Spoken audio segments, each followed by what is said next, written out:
Just think of a society in which a person's fate is defined even before they are born, shaping their opportunities, place in the community, and even their spirituality. This was the role of the Indian caste system, a social order that for centuries not only shaped the profession and social position of individuals, but also their connection to the sacred. With its roots in ancient mythological narratives and codified in the Vedas, the system promised order and harmony in a complex society. But this pledge came at a high price, with millions marginalized for being born outside the castes. Although many of these boundaries have been torn down today, the scars are still tangible. But what is the true root of this system, and how does it continue to influence modern India? Come with me, and let's delve into this riveting and controversial history. The origins of the Indian caste system can be found in the Purusha Sukta, a hymn from the Rig Veda, one of India's oldest sacred texts. It depicts the creation of the universe and society through the sacrifice of the primordial giant Purusha, a cosmic entity embodying the whole. The narrative has it that Purusha was sacrificed by the gods, and the four castes, known as Varnas, emerged from his splintered body. Each part gave rise to a different social class. The Brahmins were born from Purusha's mouth, the caste of priests and scholars, responsible for spiritual knowledge and sacred rituals. Out of his arms came the Kshatriyas, the class of warriors and rulers, tasked with protecting and governing. His legs brought forth the Vaishyas, the merchants and farmers supporting the economy and the material prosperity of society. Finally, the Sudras emerged from Purusha's feet, the caste of workers and servants, in charge of supporting the other groups with their manual labor. This cosmic and bodily division was not just a social hierarchy, but also a divine order, in which each caste had an essential role in upholding the harmony of the universe. The Purusha Sukta provided a religious explanation for the caste system, justifying social inequality as part of a grand cosmic design. Yet, as much as this outlook guaranteed social stability for centuries, it also brought with it the inflexible segregation that would persist in different spheres of Indian life. Mythology sowed the foundations of a system that, over time, would be revered as much as criticized. As the highest caste in the Varna system, the Brahmins have a vital role in Hindu society, being responsible for performing sacred rituals and preserving religious knowledge. As priests and scholars, the Brahmins were viewed as the intermediaries between the gods and humans, conducting important ceremonies such as Vedic sacrifices, marriages, and funeral rites. Alongside their priestly duties, they were also the guardians of sacred texts, such as the Vedas, orally transmitting this knowledge from generation to generation. Their main task was to maintain Dharma, the cosmic order, with their wisdom and rituals, assuring the prosperity and harmony of society. They also took on the role of spiritual and intellectual advisors to rulers over the centuries, influencing political and social rulings based on religious teachings. As holders of sacred knowledge, the Brahmins were greatly revered and considered essential to the Indian religious and cultural life. The Kshatriyas were the caste of kings, rulers and warriors, with the crucial role of protecting and governing society. Regarded as the warrior class in the Varna system, their main responsibility was to secure the kingdom, defending it from external enemies and maintaining internal order. As military and political leaders, the Kshatriyas were tasked with making strategic decisions in wartime and ruling justly in peaceful periods. They were also expected to rule with wisdom, following the Brahmins' advice and ensuring the well-being of their people. In Indian epics, such as the Mahabharata and the Ramayana, many heroes, like Arjuna and Rama, are depicted as Kshatriyas, epitomizing the virtue of courage, honor, and duty to society. As protectors of the earth and justice, the Kshatriyas were considered cornerstones of social stability and prosperity. The Vaishyas, the caste of merchants, farmers, and artisans, had a vital part to play in the economy of ancient India, responsible for sustaining its material prosperity. They were tasked with producing and distributing the resources necessary for the entire social system to function, acting as farmers who cultivated the land, merchants who traded goods, and artisans who manufactured objects and tools. The Vaishyas secured the flow of wealth and food, allowing the other castes to focus on their own roles. They handled local and international trade, often playing a part in important trade routes that connected India with other civilizations, such as Mesopotamia and Central Asia. This caste also managed the agricultural system, crucial to the livelihood of society as a whole. The importance of the Vaishyas stretched well beyond the production of goods. They also had a key impact on maintaining the economic and social balance, funding temples, religious festivals, and other social events. Their input into the economy was widely accepted as indispensable to the general well-being of society. And although they were ranked below the Brahmins and Kshatriyas in the hierarchy, they were revered for their work and skill in generating wealth and sustaining the economic cycle. While the Sudras, the caste of manual laborers, were the lowest in the Varna system, they played an essential part in the ancient Indian society. They carried out manual and menial tasks, including agriculture, construction, handicrafts, and housework. While their duties were seen as less dignified compared to the other castes, the work of the Sudras was integral to the functioning of society, as they directly assisted all the other classes, providing the material foundation for the Brahmins, Kshatriyas, and Vaishyas to accomplish their duties. The Sudras were traditionally regarded in the social hierarchy as the ones whose role was to serve the other castes, putting them in a subordinate stance. They did not have the same access to Vedic education and sacred rituals, often being excluded from the main religious and intellectual elements of Indian life. However, despite this isolation, their contribution was vital, as they undertook the manual and operational work required to maintain daily life. The Shudras' relationship with the other Varnas was of mutual dependence.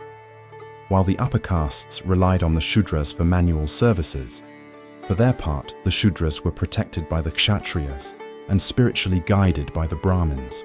With time, nevertheless, the division between the castes became increasingly rigid, resulting in a social segregation that limited the Shudras' chances of rising socially. The Dalits, known historically as the Untouchables, are a group that was left out of the Varna system, regarded as socially inferior even to the Shudras. The roots of this alienation date back to ancient times, when certain professions considered impure, such as handling dead bodies, cleaning latrines, and leatherwork, were attributed to these groups. As they were associated with activities involving ritual impurity, Dalits were segregated, and their exclusion from the traditional caste system was cemented over the centuries. The word Dalit means oppressed or broken, mirroring the harsh circumstances of a life marked by prejudice and social marginalization. As they were outside the Varna system, Dalits were deemed out of caste and often subjected to brutal ostracism. The belief that physical contact with them could pollute upper caste members led to the practice of untouchability, in which Dalits were barred from temples, public wells, schools, and other social institutions. Many were made to live in separate communities, far from towns or cities, and their economic and social opportunities were greatly curtailed. Dharma is a central Hindu concept that refers to the duty, moral order, and responsibilities of everyone, depending on their position in society and their stage in life. Under the caste system, Dharma justifies and validates the social hierarchy by attributing to each caste a specific set of duties and obligations which, when followed correctly, guarantee harmony on both a social and spiritual level. The core belief was that, by following their own Dharma, individuals not only maintained social order, but also evolved spiritually, attaining good karma and guaranteeing a better fate in future lives. Failure to comply with their Dharma, on the other hand, could disrupt the established order, leading to social chaos and negative spiritual consequences. The caste-related Dharma, therefore, worked as a way of justifying social divisions as something divinely ordained. By accepting the responsibilities and limitations of caste, the individual upheld universal harmony. This justification was used to underpin the caste system for centuries and ensured that each group took its place in society, safeguarding the cosmic order which, it was believed, came from the gods. The Muslim and British invasions had a profound impact on the Indian caste system, ushering in new social, economic, and political drives that affected the existing rigid social divisions.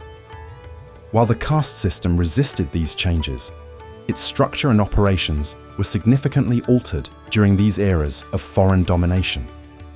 Throughout the Muslim invasions, which started in the 12th century, the caste system faced challenges with the arrival of Islam, a religion that promoted equality among believers. Many Hindus, particularly from the lower castes such as the Sudras and Dalits, converted to Islam, attempting to escape the oppression and restrictions imposed by the caste system. Yet, despite these conversions, the caste structure was still influential, and social segregation lingered in many aspects of daily life, even among Muslim converts who at times devised their own internal hierarchical systems. When the British arrived in the 18th century and established colonial rule, the caste system underwent a new transformation. Initially, the British adopted a non-interference stance in local traditions, recognizing the caste system as part of Indian social organization. However, over time, the British brought in reforms to challenge the traditional structures, such as the abolition of sati, the self-sacrifice of widows, and the promotion of Western education, which offered new chances to the lower castes. They also privileged some specific groups, such as the Brahmins, who had important roles in the colonial administration. These changes, however, led to social tensions, as some lower castes questioned the ruling system, inspired by the ideas of equality and justice that had spread with colonialism.